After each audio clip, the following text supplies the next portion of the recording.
Hi, everyone. Welcome to the Talking Headless show. This is the April episode of the show. Our focus, my name is Shashi Belamkonda. My day job is as an analyst for the Infotech Research Group. This is part of my relationship with the Players Production Network, especially Paul Greenberg and Brent Leary, who run that. We are broadcasting to you on LinkedIn Live, YouTube Live, Facebook, almost every network that you're part of, including hello to my friends on X, formerly known as Twitter. The show basically is about elevating analyst relations and the technology analysts community. Have you looked at your email lately? Of course you have, but the amount of new news that is coming through, so I think it is overwhelming to a lot of people. Analyst relations and technology analysts play a very big role in translating geek to English, which means that your end customers actually pay a lot of attention to not only what your analyst relations build their relationship and what analysts are also saying. Now, the next show of this is going to be on May 27th with Erin Singleton and Melody Brew. But for today, we have two distinguished guests. Mary McCowan is an executive marketing and communications leader with 20 years of experience at several companies, including AWS, Cardinal Health, Progressive Insurance, and Verint. I did not know this till she sent the bio. She's an Emmy Award-winning television reporter. The story that I like to say is when I changed my career 3 years ago, Mary was the first analyst relations person. So if you think about where I am today, I owe it a lot to the foundation where we met during the AWS DC event. And I would say she kind of showed me the ropes a little bit. So I'm really very happy to bring Mary on the stage today and have a discussion. For people listening, please feel free to put your comments, and we look forward to a very interactive one wherever you're listening from. So everybody, please welcome Mary. Hello, how are you? Good. How are you doing, Mary? I'm good. Thank you for your kind words. We kind of learned it together, right? No, you're far ahead. And by the way, Little Bird told me you actually went on a nice vacation from in Portugal. So tell us more about it and what Yes, next. yes. I'm all about lessons learned, and the biggest lessons learned was I'm not sure 11-year-old really should go to Portugal with mom on a two-person trip, but we had a blast. Turns out electric scooters are also in Portugal, and wanted at every moment of every day. So Wow. the scenery. So I got to see the scenery, and we went to many castles and many beautiful locations, and got some great walks in. And he did not complain once about the walking until we hit about 12,000 steps, and then he was, Psh, we're done. Lots of fun and great to get away, especially in Ohio winter. Very nice. Yeah. So we haven't caught up in a while. So what's next, Mary, after Portugal? Yes. So I left Verint during the acquisition, and I am actually going to be teasing some fun news that I have coming up. So I'm working as a consultant and working on some project work right now for a couple different companies, and I'm really excited about it. I can't really say much more yet, but that's going to be the next professional step for me. The next personal step for me is I've been following Post Malone around the country because I love him. Posty's my boyfriend. He just doesn't know it yet. And he's going to be playing at the Sun Bowl in El Paso. And I lived there during my TV career for 10 years. So it's going to give me a chance to go back and see some of my friends I haven't seen for probably 6 or 7 years now. Wow, that's amazing. No, I'm so happy that you got to do a lot of stuff. But when we met, totally, you were with the AWS, and being a Emmy award-winning television reporter, right? How do you think that the uh, the background actually sharpens instincts about how a story actually lands with analysts? Like what do you think marketing teams should look for, or analyst relations teams should look for? Great question. I think that coming from the communications background, you kind of have a set way of being consistent, being communicative, internal, external, looking at all your different stakeholders and how you can make that work.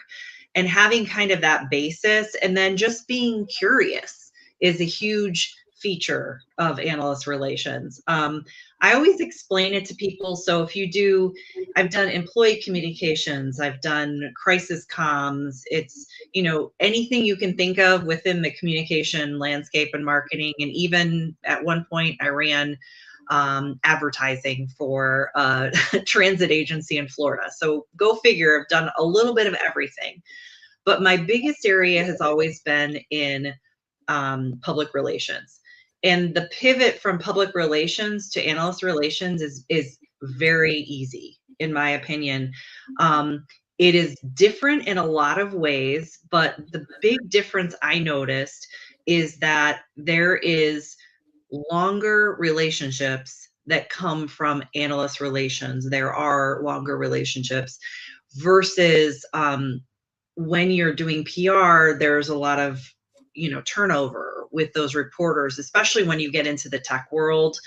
When I was working with Progressive Insurance, running their PR program, I had a Wall Street Journal reporter I worked with for almost a year and a half. And when she left, I lost that contact.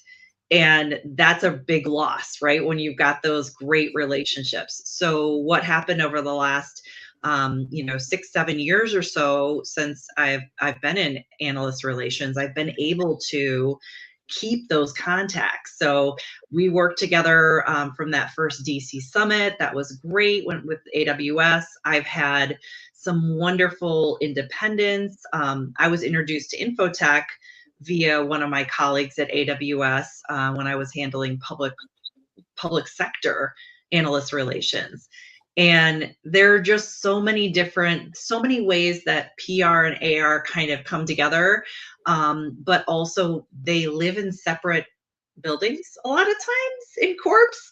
So it's just nice to know kind of both and have that. But I love the analyst relations part where you can make a difference. And the biggest thing is the difference that an article makes is hard to measure. You can measure clicks, you can measure how many people may have read the article, right? But when it comes to a research report, and you have a report or you have any sort of note that comes out from Infotech or whoever the firm is, you can actually have salespeople find out if that works. And that is a link to revenue. So there's a huge opportunity right there. You've got a link to revenue. So you're going from being a cost center, which we technically are, right, to Yeah. really hoping to gain influence in the business, really help them do a good job going forward. And that link is, it's this special sauce. And I think I've gotten there in some places. It's still a little bit manual right now, but having those relationships that I mentioned with internal stakeholders, salespeople are the big ones. So what's working for you? What do you need to hear? What's our differentiators, and not that we cost less. That doesn't count. So that's a big one, right? Like, give me some specifics. So that's a very long answer to that question. No, it's a very, very useful answer too. I mean, one of the things that you said actually very much resonates with me is also like the analyst relations community is very welcoming. I mean, we have Gary from Hotlanta who joined. Hi, Gary. So no matter, I think it's a people-to-people business, and it also shows in how you build relationships no matter where you are, right? Yeah. So I've been meeting a lot of people, both analysts and analyst relations. Like my son and I went on a road trip a year or so ago, and we got so many tips on where to go throughout the country. Yeah, From some of the people that I met. So it's really amazing. great group of You actually, people. yes. So you actually talked about a little bit about like how you're showing ROI. The relationship with sales is very important. Can you talk about some of the lessons about executive buy-in, right? Like how do you prove the strategic stakes that are attached to every briefing, and how executives should look at that?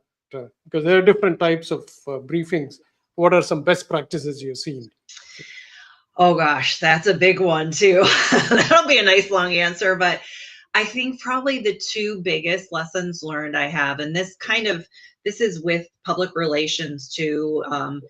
If the executives are part of the decision making process and part of the strategic process, and the executive is measured in their evaluations, their personal evaluations for their bonuses on effective communication to analysts and or reporters, that's the perfect combination. Because if they are part of the process, they've agreed to it. And if they are measured personally, they will prioritize it. Now, I'm going to be honest, this is a rare occurrence.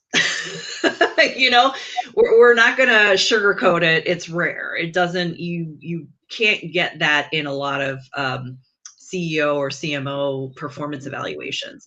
But if you could, that would be a great way to do it, because that prioritizes your part in the whole span of the marketing funnel, right? You want to make sure and be helpful and effective. And if you get lost along the way, that's where an issue falls in. But the other piece that I think is really important is that if you have a good relationship with those internal stakeholders and you consistently talk to them, keeping them updated. One of the ways that I was doing this at Verint was I created a program within our sales corner, which was the internal web program we had for sales folks, where we had all of the evaluations that were available for use. We had quotes that were available for use. We had information, long form reports, anything that we could do with analysts. So there was a little bucket, and it said analyst relations. Here's all the things you have. Here's all the things you need. That made it really easy. And to break it down very simply, like if you are trying to sell A, use this report. If you're Wow. trying to sell B, use this report. So we had it linked there. And I also think all people have different ways of working, right? Some people are very visual, some people like writing. So we did it in two different ways too. So you have kind of two different ways to look at it. So I was really proud of that. We worked really hard on it. Amy, my colleague at the time at Verint, she's still with Verint, she's still doing that fantastic work. She's so amazing. And to have that up and running and then continually educate internal stakeholders that it's there, even partners, like our partners and other folks within the company, as many people as you can educate. We called it the Analyst Relations Roadshow. First we told them what analyst relations was, because not everybody knows. And then we told them where they could find the information we had, what kind of services we offered, and then how we could be helpful to them, and how important it is for us to hear from them. So it's not just us talking at them. We want to hear from you. Actually, I picked on several useful things from this conversation. Number one is have a relationship with various parts of the organization, especially sales, so that you can have them understand where to use the AR resources and such precious engagement items, right? The Yes. second thing I really liked, and nobody has told me this before, but this is probably a message for CEOs to say like, hey, include that as part of your executive, like whatever Yes. goals, because one thing that I have probably written about this is also AR can actually help increase the value of a company. Especially I looked at companies that went IPO and looked at when did they start hiring and increasing their AR team, and Yeah. totally like I think it also helps Related. because yes, and people are searching for information before they invest in a company, so that was good. I also Yeah. like your sales enablement kind of portal, whatever name you call it, where you're specifically saying like if you're selling this product, use these resources. Yes. That's really fantastic. Thank you so much for sharing that. Now I know we're going to have my friend Tim Banting on in probably 10, 12 minutes, but I wanted to hear from you about building credibility with analysts, right? Like, what are the strategies for earning trust? How do you make briefings count? And sometimes I'd also like to know, how does it work when you have a small team, right? So I think I have three questions in in one. All right. How about the trust? We'll do the trust first and then remind me of the other two. Okay. So I think the biggest thing in earning trust with analysts is consistency. So once you meet someone, you keep talking to them. So even if it's just a quick hello or a text or a quick email, Yeah, just to make sure to have that contact. And that's the other part of the transition from public relations to analyst relations. It's in the title, the relations, right? So you've got to keep that up. And then I think the other thing is consistency again with briefings. So some of the the companies I'm working for that are new to me, what I'm trying to do is institute like a quarterly briefing schedule. I think that once you have something scheduled and on the calendar, you are going to have something to talk about. And I'm going to go ahead and say, what's the argument for not doing it? People are like, oh, we don't have time. We don't have anything to talk about. Like, I'm not sure I'm going to be ready. Well, you know what? You don't have to say much. You just have to do kind of a general briefing for the first time, get your basic points out, talk about upcoming events that you might be at, talk about opportunities for analysts to be engaged, talk about possible upcoming under NDA programs. It helps you keep that conversation going. And there's always something new. I mean, we're in tech. These companies are there's always something new. You may not think you have something ready for 3 months from now, but having it on the calendar, and that's another thing for analysts, get stuff on the calendar way in advance. Everybody's busy. People, I I did invites for an event in June and December because I was like, as soon as I got the dates, I said, this is it. I want you all to know. So that's the best because they're busy. Everyone is busy. And it's so important that we honor their time and, and also include them in decisions. Use them for message testing. Say, does this make sense? Are we hitting the mark? Does our website say what we're telling you right now? Like, there are just so many pieces there. that's true. No, that's a great answer. I think the other part of the answer is also when you don't have huge resources. I think people don't realize that analyst relations, like the things that you said that analyst relations could do, takes a lot of time. It does. It's not just briefings, it is building relationships. It's building relationships both internally and externally. I'm so glad you said that about setting calendars very early, because subsequent to some of the invites that I have early on, I get other invites that I can't honor because I've already committed to go somewhere. Right. So So tell us a little bit about resources, like if you're a one-person team versus you have many people, how should people manage that?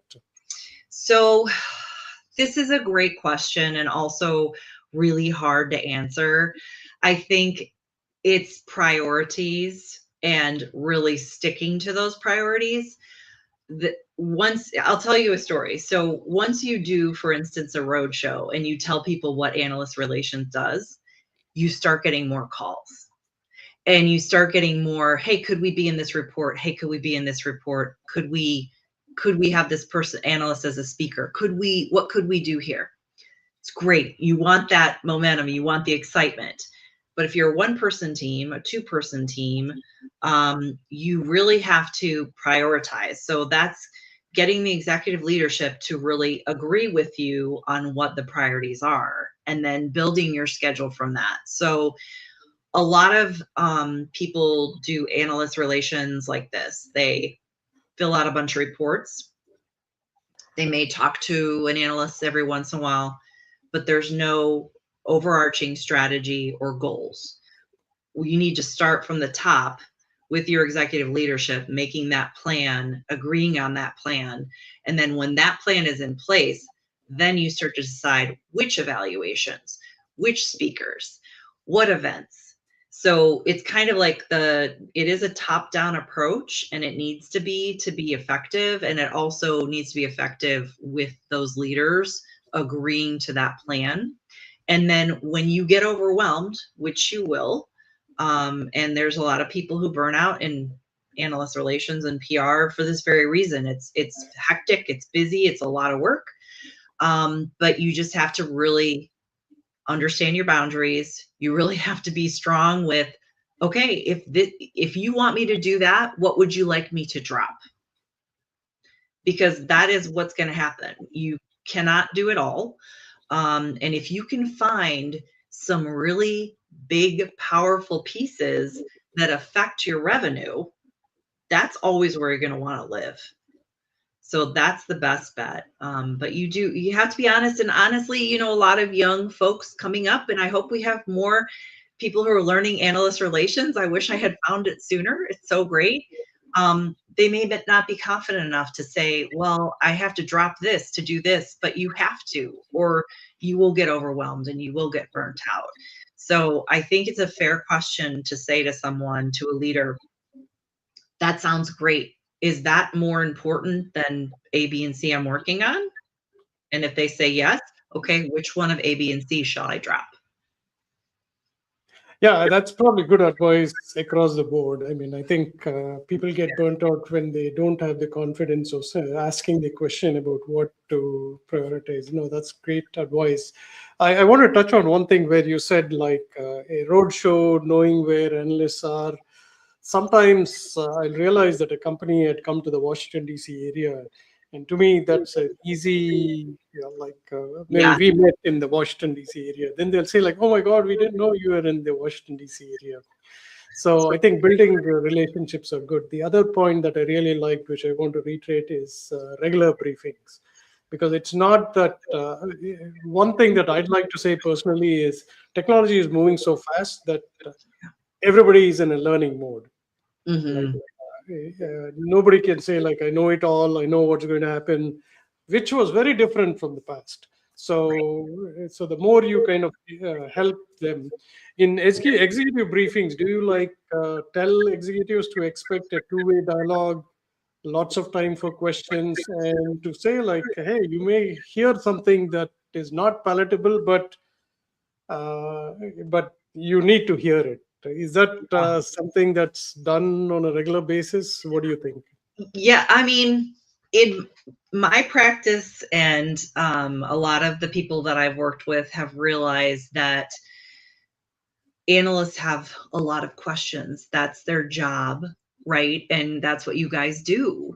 And so y'all want to ask questions. A briefing where someone is just talking at you for 50 minutes and you have time for 1 minute of questions is, in my opinion, ineffective.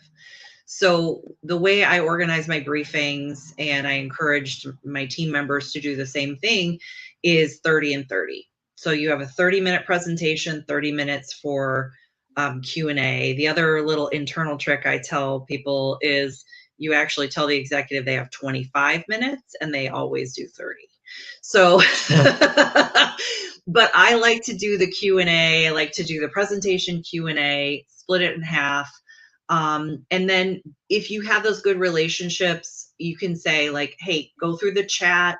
And if we don't get to your questions, like I will follow up after the call. We'll make sure and do that. And then, obviously make sure you follow up. And that also will spur interest in other briefings or deep dives in other topics. And if the hardest thing I think though is for the leaders and the presenters to understand that there may be negative comments, and that's okay. Like we are here for feedback. We're not here, this is it and we're done. That is not the approach that works best with analysts. I believe being open and having like, I love your feedback. How are you doing? Let's talk about that. That is my preferred method.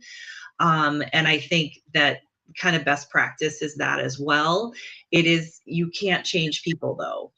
And there are just some people who are like, oh, that analyst said this about me. It's like, well, honestly, they were right. It wasn't about you. It's about the company. It's about the message not working. It's about whatever the case is. You have to be like, you know what? Maybe they're right. Let's think about it. Can we grow from this? No, that's really great.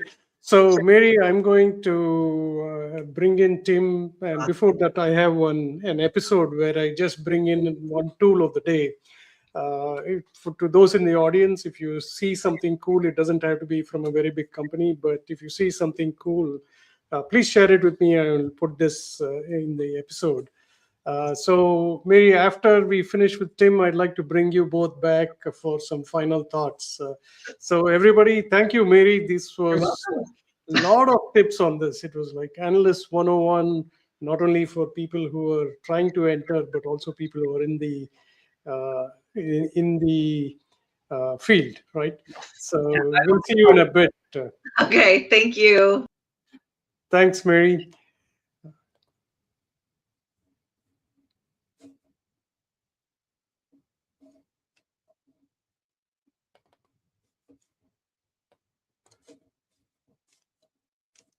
All right, I'm trying to.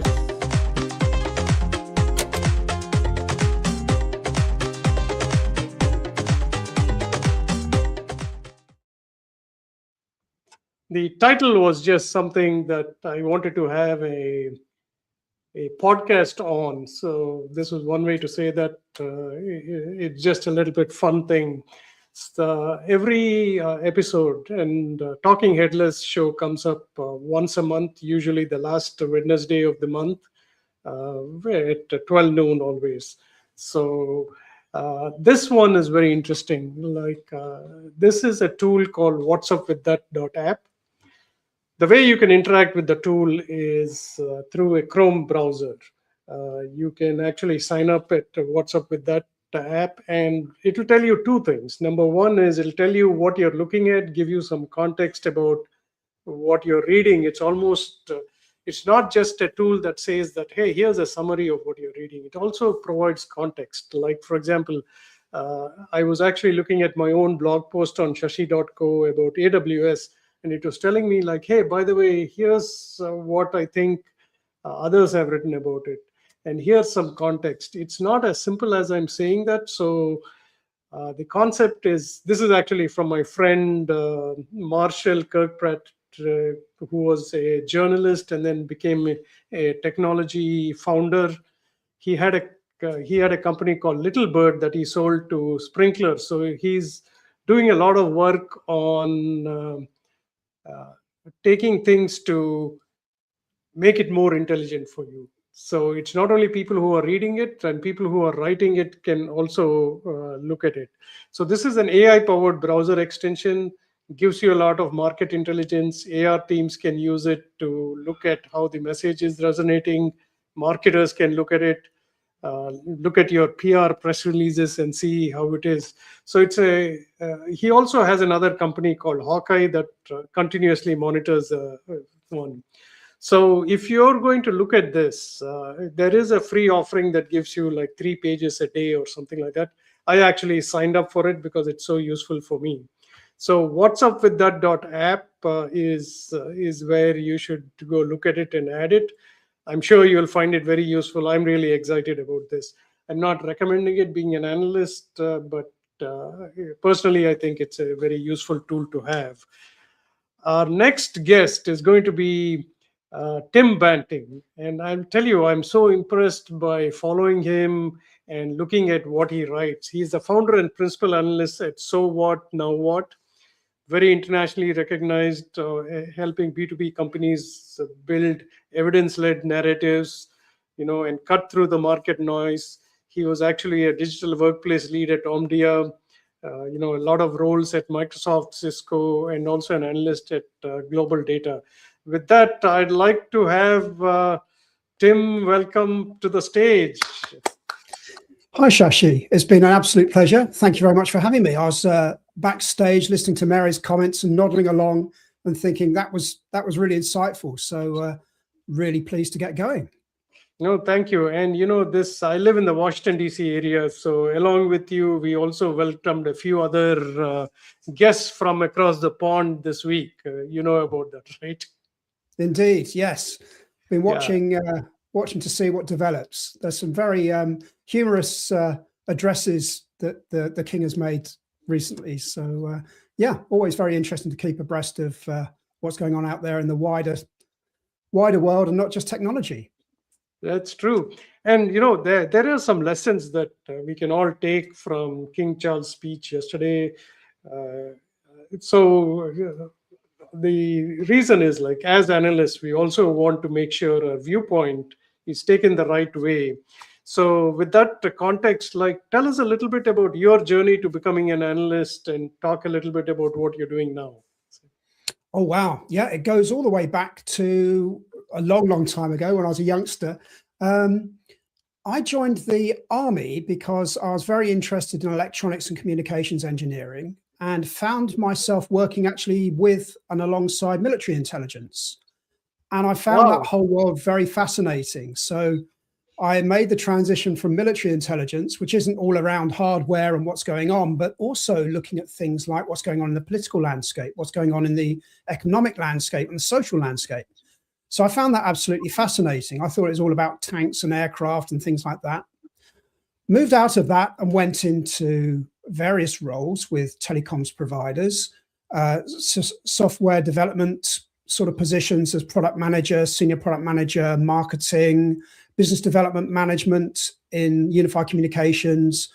I then joined Rockwell, who were a contact center company years and years ago when they were great, big, huge refrigerator size, whirring pieces of tin. Yeah, absolutely.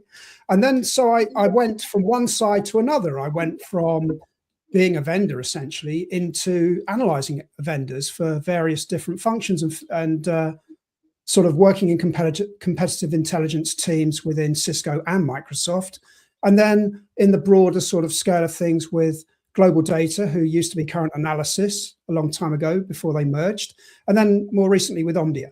And now I've gone out on my own with So What, Now What as a freelancer, providing competitive intelligence as a service and market intelligence as a service to vendors. Yeah, I love the name. So What, Now What? What were you thinking when you were named your firm that?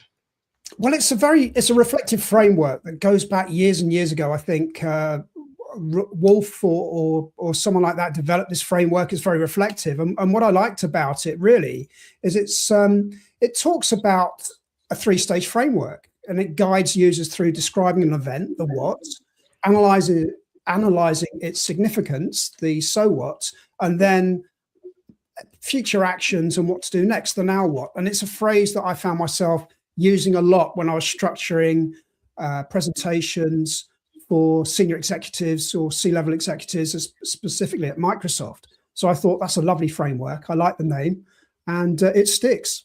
It's quite memorable. That's true and easy to understand, right? So on that note, what advice do you have for B2B tech companies to build similar narratives that are memorable. People, analysts find it useful, and also buyers remember that. What do you say are a few tips you can give to executives in B2B companies? And by the way, thank you, Gary, for your comments. Appreciate it very much. So if we look at sort of the way in which you can establish a good relationship with analysts, I think there's three real sort of points that I would reflect on. One is actually for vendors to bring evidence and not just buzzwords. So I think you need to demonstrate credibility and real customer outcomes, provide proof points behind the technology, especially in AI, and have that sort of market context that's grounded in reality. Because a lot of the time, a number of vendors out there seem to pitch to you as if you're trying to buy, and that's not what we want as analysts. I think the other key area is engaging early, as Mary said. Don't show up only when you need something. I can't help you shape a narrative. If you show up early, however, I can help you avoid some mistakes. So there's been a number of times when I've been at an industry event and someone has walked on stage at a keynote saying, this is the first in the industry. And then another keynote walks in on the same day and says, oh, this is the first in the industry. And you sort of think, well, if you went back 2 hours ago, you've got one of your competitors that's saying exactly the same thing. So engage with us early, help us guide you, partner with us, don't just pitch. And then I think the other thing, sorry, yeah, go ahead. No, go ahead. Sorry. Okay. And then I think to that point is make that relationship a sort of two-way loop. Make sure that you have a working relationship. It's a two-way exchange. Don't just tell. What we want to do is make sure that we work with you. What we aren't are influencers. So we're not just going to give you an affirmation of what you want us to say. We want to go that bit deeper. And I always say a good analyst is someone that will keep you, will tell you you've got spinach in between your teeth when you go out to dinner, but do it discreetly. They're not going to shame you in front of the whole restaurant, but they'll tell you what's good about your product, what could be changed, how your service can develop, what they're seeing in the industry, what they're hearing from their buyers. So sometimes you go to an analyst event and a vendor will turn around and say, well, this is what we're hearing from buyers, or this is what we're hearing from our customers. And I always turn around and say, well, what are you hearing from your non-customers? What are the losses that your sales teams are telling you about? And it's surprising. There's not that many vendors that actually listen to why they've lost sales deals. And there's not a lot of salespeople that want to hold up their hands and say, we lost because of this, and this. They'll always default to price. It was the wrong price. So I think those are the three things. Bring evidence, not buzzwords. Engage early, and make the relationship a two-way thing. Very cool. No, lots of important information in that. That's why I like this show, because I'm learning along with people in the audience about what it is. So in terms of, I love what you just said about, and I like what you said, spinach teeth. Like I always say, like my best friend is somebody who tells me my nose hair is showing. So on a similar term, I think that's best practice, right? Like I think they need to hear it, but sometimes there are things that they need to hear in public, and sometimes it's more discreetly. So I love that advice. Now, what have you seen in terms of AR people approaching you? What approaches have really worked with it's a new company or a new AR person, and what would you say is the best way to approach analysts like you? I think Mary had some really good key points there when I was listening backstage. I think anyone that treats AI as AR, not AI. Oh dear, we've heard enough about AI recently, haven't we? Anyone that treats AR as a strategic intelligence function and not just a communications channel or a quarterly webinar briefing is really onto something there. What we potentially want is evidence. We want transparency and narrative that's sort of grounded in customer reality. I think as analysts, we want a proactive rhythm of engagement. So monthly, quarterly, analyst briefings. And what we do like, as Mary said, is that coherent consistency. I think those are really good ways to engage with us. We like information, we love questions, and I think as an AR person, it's very difficult to manage an analyst event because there's so many people there with so many questions. Online, you can be talking to 25, 30 people. Everyone's got questions. Everyone's frantically raising their hands or typing in a chat somewhere. What about this? What about that? And it can become very crowded and very loud very quickly. So getting back to us quickly with follow-up questions, not only just at the events, but in general conversation. We might have something outside of an analyst event that we might need an answer for. And we'll respect non-disclosures. If that's not to be revealed, that's fine. But give us an understanding as to what you're trying to say and make that narrative consistent. There's so many times that we go on to briefings where we hear a different story emerging as the quarters go by. And unfortunately, it takes some time to establish that trust and that credibility out there in the broader market. And if you're changing your narrative all the time, it's very difficult to understand what your company is all about. That's true. I just want to share a personal experience about, briefings under NDA are so useful. At some point, sometimes when a reporter asks me a question and I have not been part of a briefing, then I'm scrambling to see, like, hey, what is this new product? And I'm testing the wrong thing. So a briefing under NDA would really help to say, like, because the minute you announce it is not the minute your product is going to be like ready. And so I've seen that. So that's good advice to have like one to many briefings so that people are prepared to say, especially there was a time when I was a little confused about pricing because the pricing on the website was what it was till it changed hours later, right? So that's good advice. Now, as a career, what do you think? Why should people take the pathway of a technology analyst? I mean, I think there should always be a stream of people coming in as people leave the industry. So, what are some good advice you can give to people who want to enter this industry? It's very interesting because if you speak to a lot of analysts, many of them stumble into this place. They don't sort of set out from their universities and say, I really want to be an analyst. But there's a number of skills that you need to develop. I think you need to stay curious. You need to make sure that you revise your beliefs as the evidence changes. And that works for vendors, by the way, as well.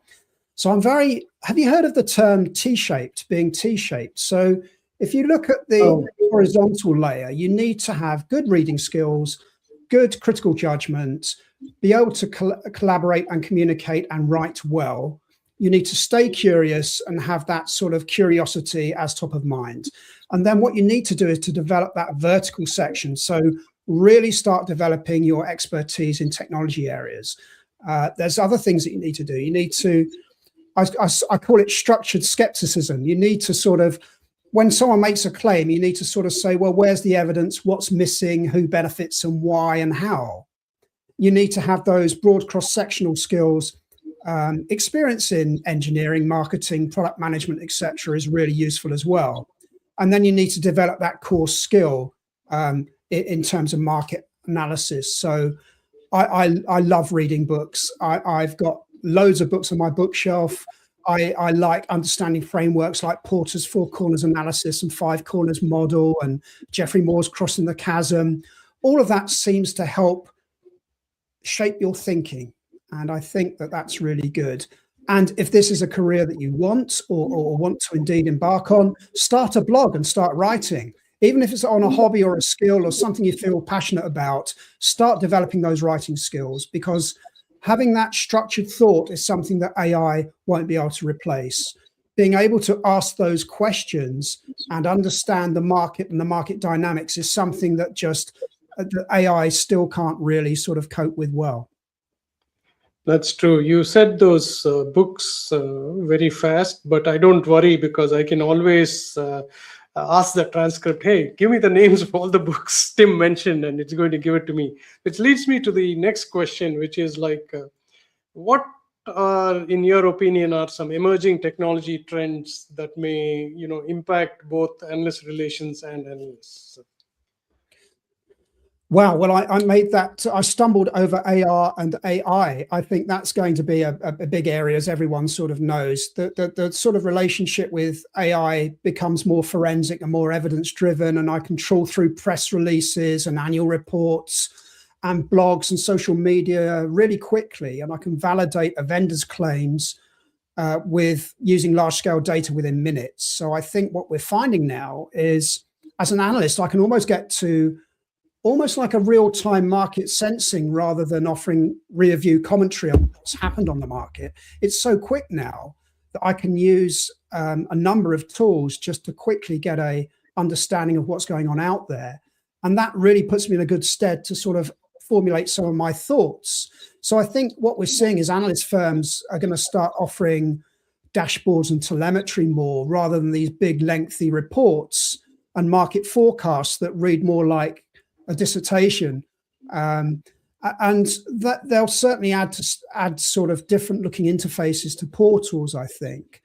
So I think that's a big area. Obviously, AI, generative AI, nice things like, as a small company, scaling up my company, I use Google Notebook LM. So I put all of my analysis and all of my blog posts and insights into Google LM. And that really helps me to sort of help ask questions. When was the last time I was on a Zoom call and they mentioned this? When I spoke to WebEx, or they were talking about Microsoft Teams integration, what hardware were they talking about that integrates? That really helps me recall things really quickly. So my time to market is accelerated by the use of AI technologies. That's really good. I'm going to bring Mary back, and I'll watch while you both talk and duke it out. No. Well, it's great to be both sides of the fence. I love this format. It's really good. No, that's good. Yeah. Welcome back, Mary. And before that, I wanted to give a shout out to Gary. I've known Gary, again, like I think in a lot of times, both analysts and analyst relations, you build a lot of good friendships along the way. So people who are listening to this, you should connect with Gary. He's out of Atlanta. Very good person to know. Thank you very much for being on the show, Gary. So one of the things I wanted to talk about is, like I'll actually leave the forum for both of you, but what are some things that we should avoid when doing a briefing from both of you? But Mary, would you like to go first? And then Tim, you can agree, disagree, or add more to that. Yeah, well, yeah, nice to meet you, Tim, and in person and online. Great to meet you. I was listening, and thank you for validation that I have a clue. So thank you. I appreciate that. Actually, I'd love to hear Tim go first, and then I'll see if I get it right. Okay. Right. So you're putting it across to me. That's fine. Let's see how close I am, and I'll be honest. Sure. Well, one thing that I really gets my heckles up is when I hear someone trying to bluff an answer. I would much rather someone went away and said, you know what, I don't know, but by the end of the break or by the end of the week, I will make sure I put you in contact with an expert, and I will let you know. There's far too many times that ego gets in the way. Ego's not your amigo is one of the phrases that I've heard many a time. Ego gets in the way, and we think, I should know all the answers. I must know all the answers. And this is particularly, one of the C-level executive sort of traits. And they'll bluff their way through an answer. And you'll think, oh, that didn't really land. I'd much rather they turned round and she said, or he said, I'll get back to you by the end of the day if we're at an analyst event, or I'll get back to you by the end of the week. That, to me, I think is a sign of, I really trust someone that will do that. Take the time to understand the question and prepare the answer. that's a mature leader that can do that. And yeah, that's part of my, so started with media training back when I did PR, and now analyst relations training is, it is okay to say, I don't know.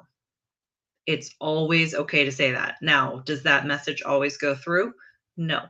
But thank you for the validation that is what we, and anybody you're talking to who's external, whether they're an analyst or reporter or whoever, don't make stuff up. That stuff is recorded and now it's in AI formats. And so it lives on. Just don't make stuff up. Our old adage, I'm stealing, ego is not your amigo. I'm stealing that. But the old adage is that if you don't want to see it on the headline of your local newspaper, don't say it. So, I mean, it's still the same thing. If you don't want to see it on LinkedIn, don't say it. That's true. I just wanted to add one point in this. Sometimes it could be cultural, and I'm only speaking about myself. I always found it very hard to say I don't know, because coming originally from India, I'm competing with 1.5 billion people. So it's almost like the challenge that you need to know. But now I've started training myself and even mentoring people on saying that I don't know is so powerful that it actually shows that you're being so transparent that you don't know. So I don't know anything about this, so I'm learning from both of you. Yeah, it's hard. You know what? It's hard. I've had to train myself too. But I guess when you change careers, like I did several times now, you have to be like, hey, and I think you mentioned this too, Tim, just naturally curious. You're just naturally curious. And sometimes I actually learned, this is a great lesson. I don't know what y'all's ratings are for the Gallup strengths, but one of mine is input. And input means I ask a ton of questions. I'm curious. I like to know. I don't make decisions until I have all the facts. I had to explain to people recently in the last 5 years that I'm not questioning their authority or questioning their brilliance. I'm just questioning the information so I get it right. So when I relay it to analysts, it is correct. And I wouldn't think that you'd have to do that, but I looked at what I need. I have a friend who works with Gallup Strengths, and she was telling me, she goes, oh, here's the things that you need to do to let people know. And it's all that ego. And we're in a very competitive field. Tech is so competitive, and it's so a lot of egos, right? And I think it's okay. We agree it's okay to say you don't know. And the proof is in the lasting effect of anything you say. So don't say it if it's not right. And to Tim's point earlier, if the message is not consistent, if you're the best of this and nobody else has it, and an hour later someone else has it, you're not being consistent. You're not, and you can always say, hey, you know what? We listened to you all. We listened. We were wrong. I mean, no one will say that I've ever worked with, but we are adjusting. The message is adjusting. I want someone to say that. I hope with some of my new clients, I can say like, hey, say it. Like we went the wrong direction. We're going this way. Like, I think that's a good, honest thing. So there are two takeaways for me personally and for everybody who listens to this show afterwards as a recording. Number one is, don't be afraid to say you don't know. The second one is, take questions as curiosity more than anything else, because I think it's hard sometimes for human beings to say like, why am I getting this question, right? But you are a much better person if you listen to the question, and if you don't have an answer, say, I'm adjusting. I heard a new term now, Mary, and yes, and we'll get back to you like Tim said. Now, I want to go back to this technology part also. Like I keep hearing about how somebody's job is, hey, I can only answer RFIs versus this. Like, is that going to change? I think, is there an option for an RFI being built through a series of calls and interviews? Then I personally don't like spreadsheets. So what do you both think? Maybe Tim, you want to go first? So this is preparing an RFI or responding to an RFI, Shashi? Both, actually. I think the problem that I've got with AI is it's only as good as the underlying data that feeds it. Now, if you've got out-of-date product descriptions, out-of-date sales material, and it goes off and very good at collecting stuff, yes. but if that stuff is garbage or rubbish, you're going to have an RFI that is not going to be valid.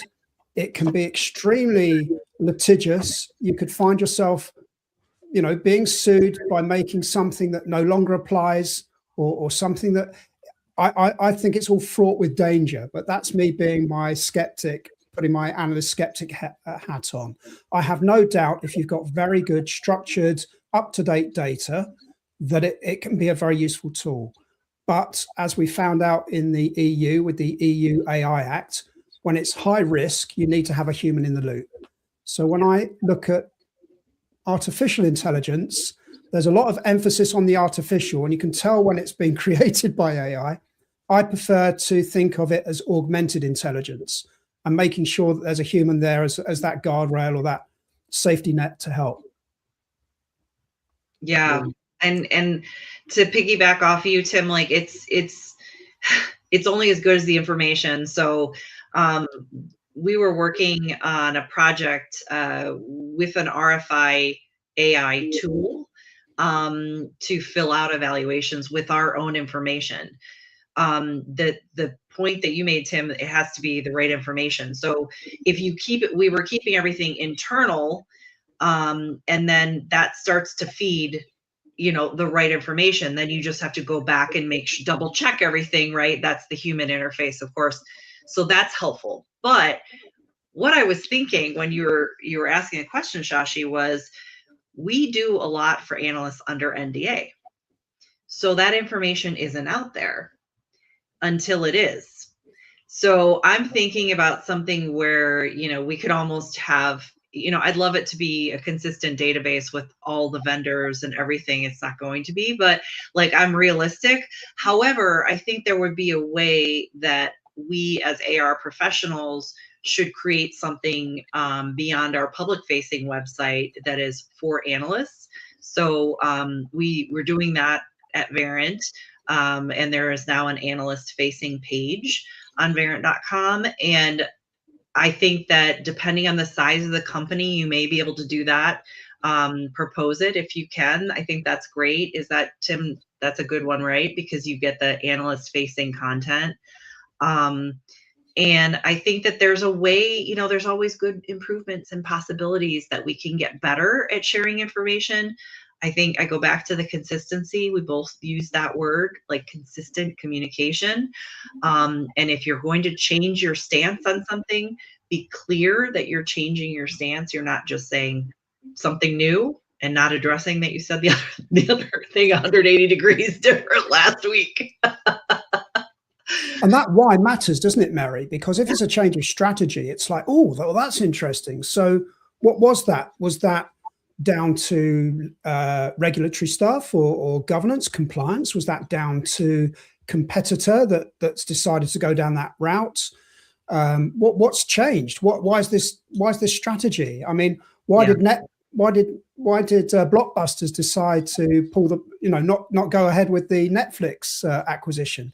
Why did Netflix suddenly go online and stop you from sending out all of those DVDs we used to get through the post? Those sorts of changes in strategy, that sometimes that why, which is a question that analysts love to sort of pose, there's a lot of great information in that. So if you are changing strategy, give us the why. Yes. So it doesn't have to be consistent message if it's the wrong message for the market. If you're changing messaging, give us the why, because that to us is very powerful, and it could indicate, here's a vendor that really gets it. Yeah, I'm reminded of a proverb I read somewhere. No matter how far you have gone on the wrong road, turn back. Yes. Yes. There's always a turnaround. Yep. Wasn't that interesting? I mean, I've with vendors, sometimes you get to a point where they'll have this big launch and they'll be so far down the road that it's too far to turn around from a bad strategy. And you think, if only you'd got to speak to us earlier. There was a company I used to work for that were going, I won't mention names, but they launched a very expensive hardware video conferencing system and service. And it was just at the time when Skype was coming out. And I sort of thought, well, does this really make sense to spend thousands of dollars on a piece of hardware and a service when I can get this for free over the internet?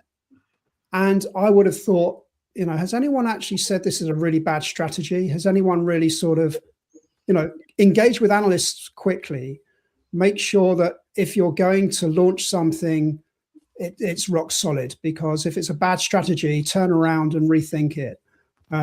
Too many times, when we spoke about that dual relationship, too many times it's pitched to us rather than partner with us. And I really like that partnership. I'm a frustrated strategic marketer and product manager at heart. That's where I really got the most energy and joy from in my career.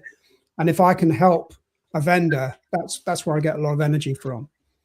Yeah. Very nice. Mary from the heartland of the USA and Tim Banting from London, thank you so much for being on the Talking Headless show. The next show is going to be on May 27th, and we are going to have Erin Singleton from Adobe and Melody Brew from,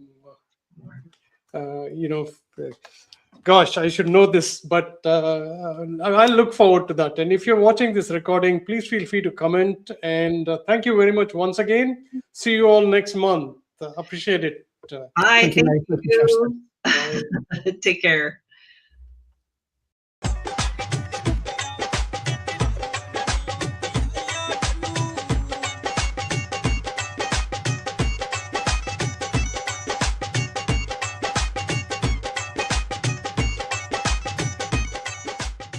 This has been a Players Productions Network digital broadcast.